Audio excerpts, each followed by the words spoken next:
Hi, Chef D here and welcome to my kitchen. This recipe that we're going to do next is the one that I'm asked for the most. It's a cheddar bacon dip that is just so good. So what I've done here is I've taken some Nutrafarms bacon, I've cooked it off, and then I put it in the food processor and just quickly pulsed it so you have some nice bacon bits. So we're going to add, and it's about 1 cup of bacon bits. Then we're going to add 1 tablespoon of chopped garlic.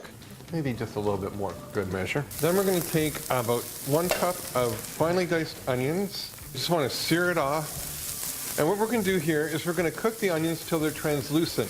We'll probably take about 1 minute to 2 minutes to do because the pan's nice and hot. And you want to add your garlic in with the bacon, with the onions. You don't want to add it in by itself because the pan's too hot and it's going to burn and it's going to give that really bitter flavor. And we're not looking for that. So what I've taken here and just broken up is some old sharp cheddar from Ivanhoe.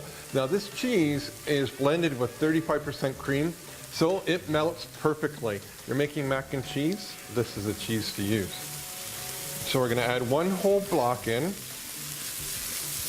Our cheese is melting quite nicely. So we're gonna take about 1 cup of mascarpone cheese.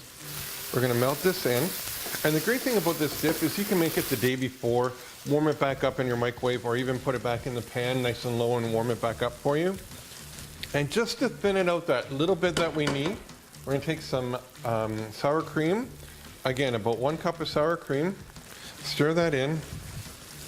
You can use regular corn chips, sliced pita, whatever you like. I love using dried apple chips. So you kind of get like that apple pie flavor with putting cheese on it. We dip it in. For this recipe and more, go to nutrafarms.ca. Till next time.